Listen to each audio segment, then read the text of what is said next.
GI Show. We rep our dogs, our Marines, rep our sailors, Navy, rep our soldiers, Army, Air Force, and our coasties. This for veterans of all breeds. Got some skills, then show me, cause this thing for all y'all. Show when we roll call. New type of veteran, together we better know better than entrepreneurs. We stepping in, making a lane that's different. Kelsey B, she my co-host. I'm TMR, you know we both rep for vets from coast to coast. And this that GI Show. Say this my thing music. This my thing music. This my thing music. This my thing music. This my thing music. This my thing music. This my thing music. This my Everybody, Tim Lawson here, aka Law Dog, back for another episode of the GI Show. Whoa. Hold up. Tim, I said you can be on the show, not take over the show. I know you do your podcast here and there, everywhere, and you actually interviewed me on Veteran Empire, etc. And you're doing your own little, like, remix to that Robin Williams thing. But look, bro, this is me and Kelsey's show. Say hi, Kelsey. Hey. You know what I'm saying? You just can't come here and do that. Yeah, this isn't fair. I know it's not fair. Life's not fair. When I've interviewed you guys, it's been 1-to-1. I make sure it's an even playing ground. I don't know how I feel about you guys ganging up on me. Sorry. Listen, I'm just saying, Tim, that intro was classic. Perfect. You know what I'm saying? He has so much experience in podcasting, it's no wonder why. I have to give you credit. Thank you. Thank you. Hate, but I'll give you credit. Kelsey giving him a digital massage. That's right, yeah. Something that a lot of people caught last month was, so obviously when people hear the intro to the Veteran Empire podcast, the first thing they think is Good Morning Vietnam, right? So the first episode that I did after Robin Williams' suicide is I actually took a snippet from Good Morning Vietnam and used it as the intro. I think the people that heard it I know appreciated it, but I think I don't think enough of the Empire caught the little tribute we did there. And that's why we have you on the show, so they can see your face and your voice at the same time. That's why this is so revolutionary, and we feel somebody like you, of your caliber. Hey, I remember, man, I met you through Veteran Empire back in the day, man.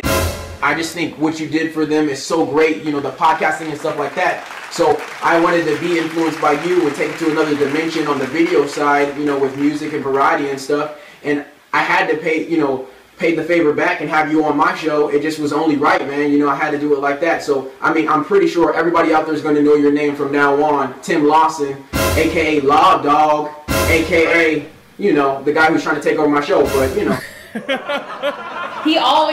That's his accusation all the time. He says the same thing to me, too. Are you kidding me? Don't worry about it. You're just going to take his side? You're just going to go, all right, whatever. You know what, Tim? We think you're amazing. Everything that you've done, you've interviewed so many amazing veterans.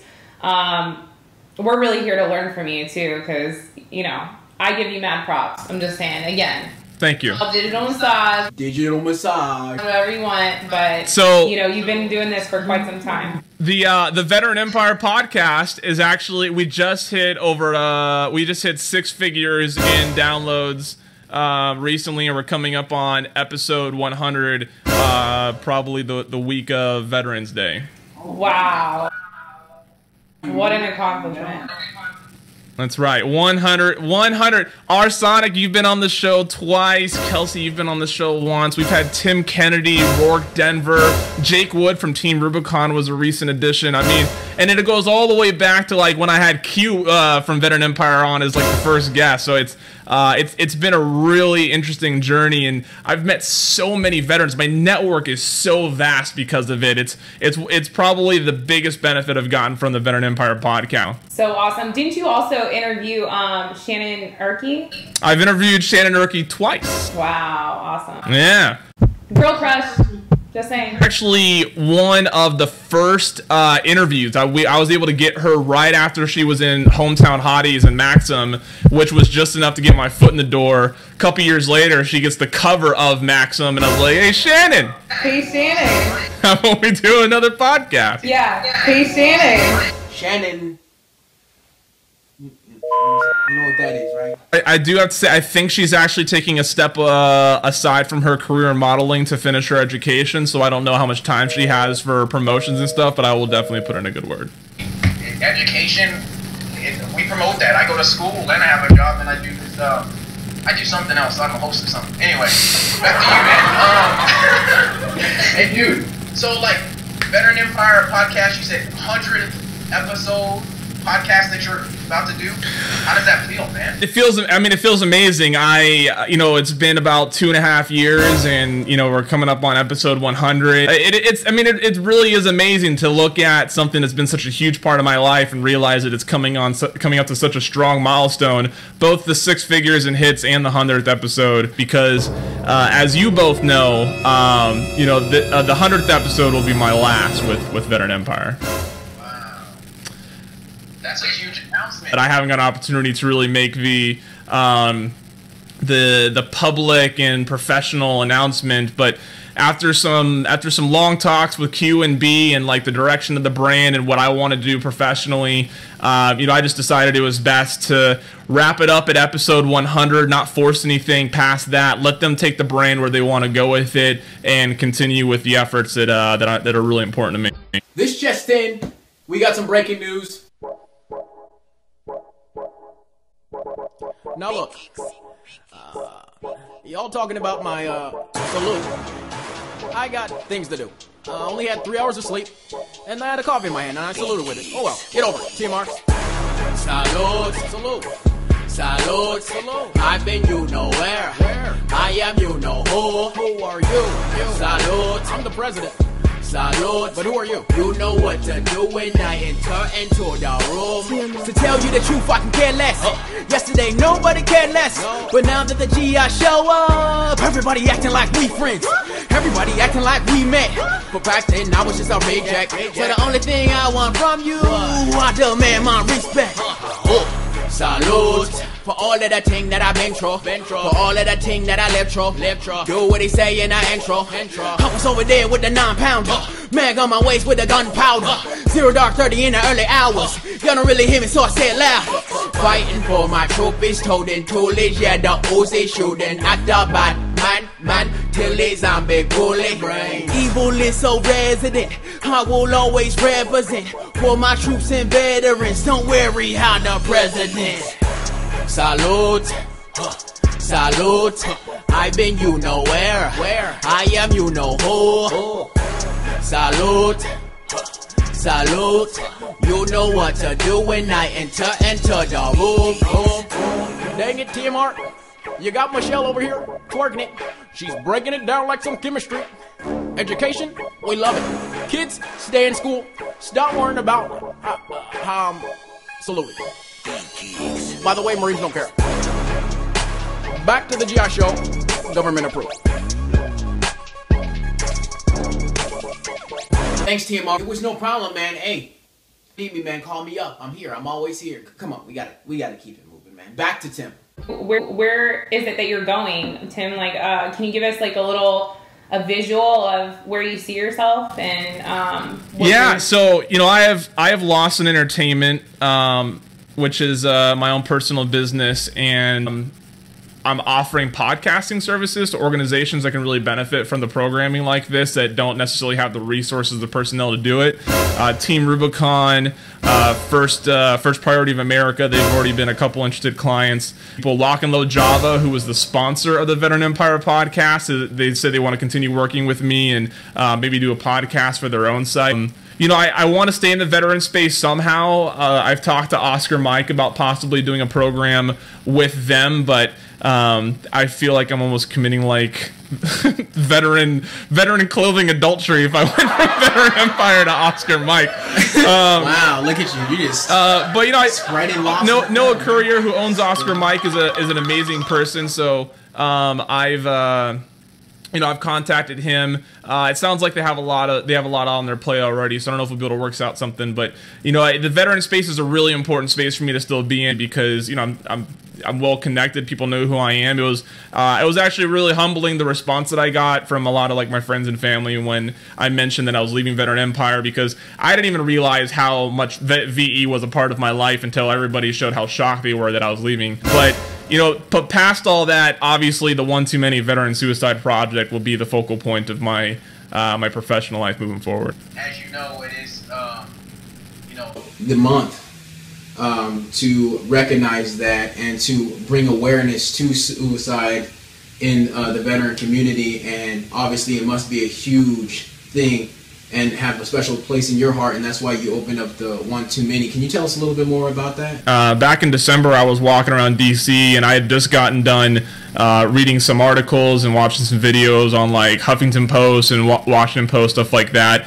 And it was just a bunch of like stat regurgitation, just the 22 a day, and how many over a year, and this many is just a bunch of stats. And I got really like upset that we were sort of burying the human aspect of it, right? Forgetting that it's horrible. Instead of just calling them soldiers, like these are real people that have real names that belong to families and stuff. And so to sort of take my own approach to solving the situation, my goal is to actually bring solutions and let this program be like a resource for people.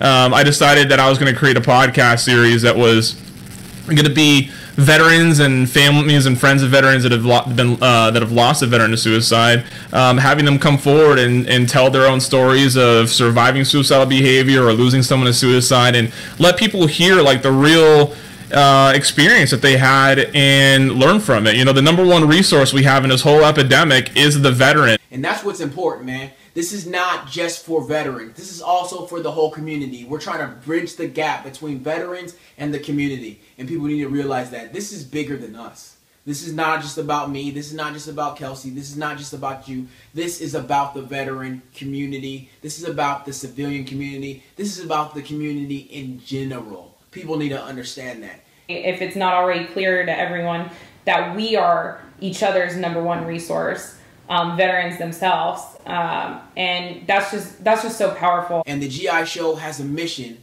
of bringing out these voices, and we're going to do that. I've learned a lot about suicide.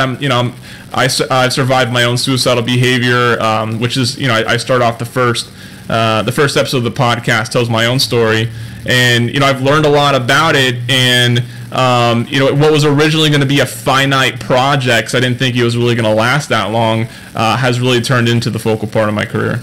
I don't know. I just commend you so much for what you're doing and how far the program has gone. You said initially you thought it wasn't going to last very long, and where you came from. I mean, it's just tremendous, and these are hard topics to talk about. Thank you. Yeah, just today I really, every Friday I release sort of a Q&A episode to answer questions that are coming to me from the community. And today I actually answered my own question. The one I tackled the most was like, why would anybody listen to this? It's a podcast about suicide. Like, who wants to listen to that? There's so many comedy podcasts. There's the GI Show. I enjoy doing the One Too Many podcast because it's really rewarding and there's a lot of value there. But I've been asking myself every week, like, how long am I going to be able to do this? And I've been so surprised on how supportive and how many people that I didn't even realize even knew the podcast exists coming forward and saying, like, man, I've been listening to this for weeks now. And just this morning, I had an Army friend of mine who's in theater tell me that he just got put on suicide watch recently because of his own issues, and he's been listening to the One Too Many podcast as sort of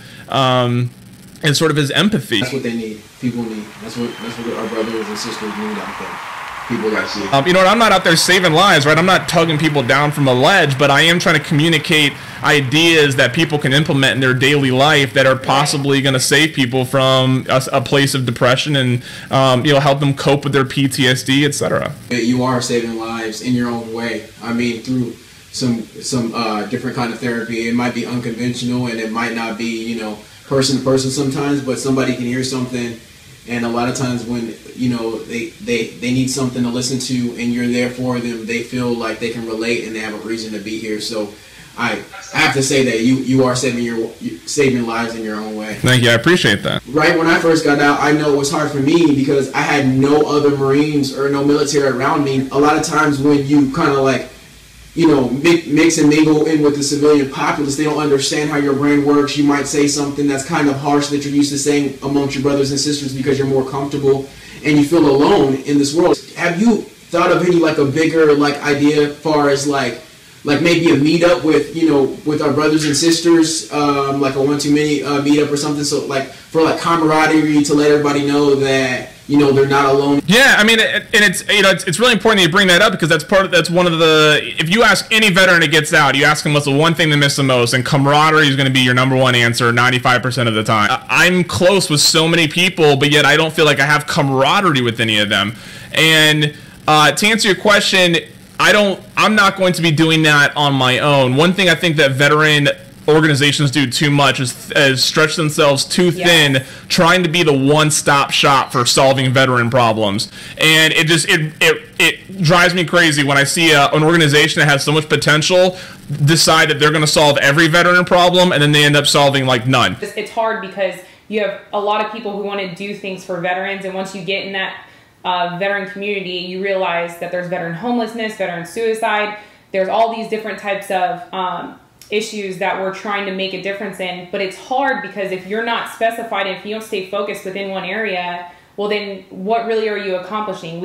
Not everyone can do it all. Yeah, and there's organizations like, I don't know if you've ever heard of Team Red, White, and Blue. That's what they do. They bring veterans in a community, and they go on runs, they go on hikes, they go rock climbing. Why would I need to do anything more? They're killing it. I'm almost outsourcing that part that people are coming to me to an organization that's doing so well at it. They don't act to be like a therapy group. They don't act to be anything other than a group of veterans that are being active and doing cool things. As far as veteran suicide is concerned, I'm doing this program and this programming and live speaking, and that's it. I'll probably write a book too. I've learned quite a bit, so there'll probably be a book that comes out soon. Our mission at the GI Show is also to expose these resources. Like, for example, someone might have just heard you say Team Red, White, and Blue, and they're like, well, what is that? I've never heard of that. That's part of our mission, is to get that information out there. When I started my nonprofit, it was to implement student organizations on college campuses. If there's one thing that we do need to do, I think it's communicate what organizations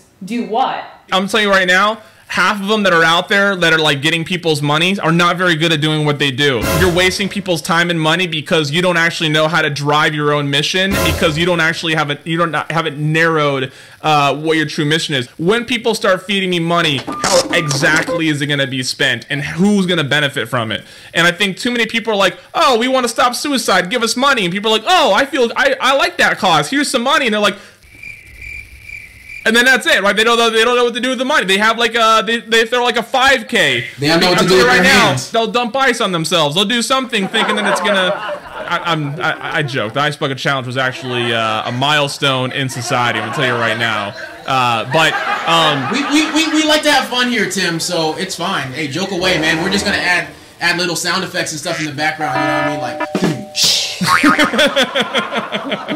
You know what? I was one of the biggest critics of the Ice Bucket Challenge when it first started, right? Yeah. Because I was afraid that people were going to dump ice on themselves and there was going to be nothing for charity. And then I saw that they raised over $10 million. $10 million. And I saw Mark Zuckerberg doing the Ice Bucket Challenge. Well done. Well done. People like you are going to be leaders of the new movement in the future, and if everybody stays in their lane like how you said, and just practice and be better at being themselves, I think we're all going to be successful. To truly make a difference, not just create awareness. Like, let's quit with that. Let's create awareness on our path to actually change the statistics. It was 22 veterans a day who commit suicide, and then now we're at 23, and those are just the notable ones. Like, I mean, those are just documented. So how do we know how many else are? The numbers are just increasing, and veteran homelessness increasing. So let's actually start reducing. I hate to say, I'm gonna call them out. Actually, IAVA is a bad example, is a good example of an organization that cares about getting credit more than actually accomplishing what they said they're going to accomplish.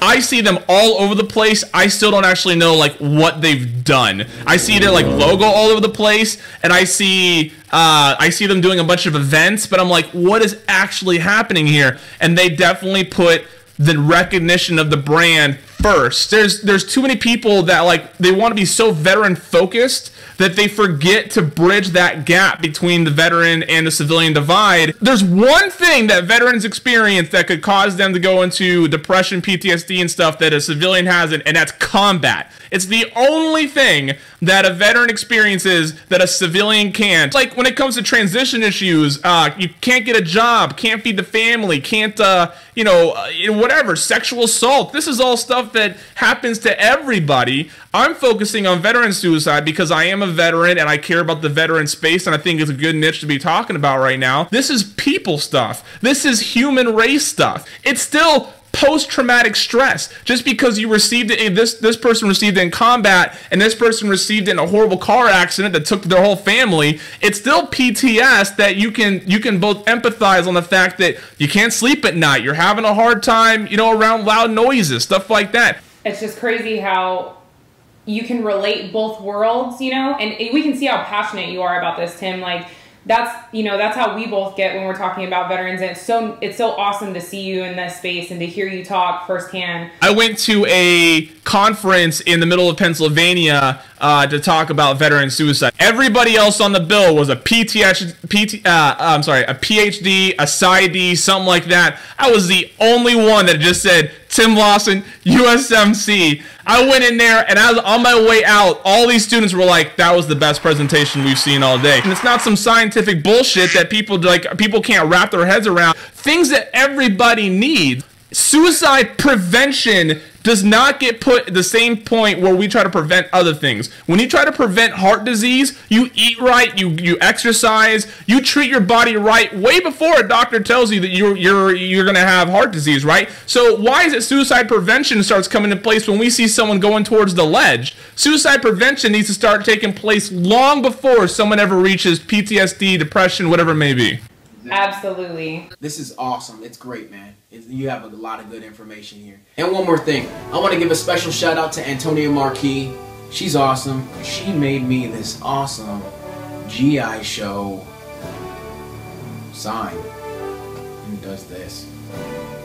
Cool, right? I know. And I also want to give another thanks and a shout out to my sister, Tajana, because she always supports. Shout out to Kat. I see you. You know what I mean? You're here and you're here, gal. I think we're gonna start doing thank yous and stuff just to show that we appreciate everybody coming back to the show week after week. So who you guys think we should have on the show next? Put comments down there. Let us know. We want to hear about all kinds of veterans. Now look, if you're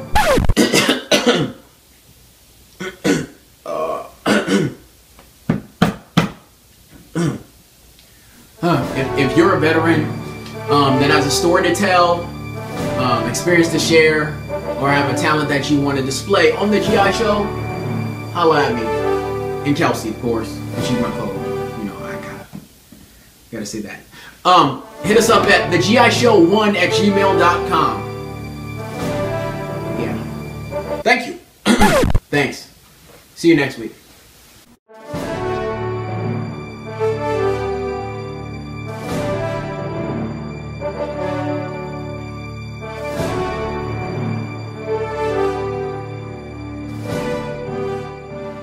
Say hi, Kelsey. Hey. Now what's for horses? Hey. Say hi, Kelsey. Hey. Now what's for horses? Hey.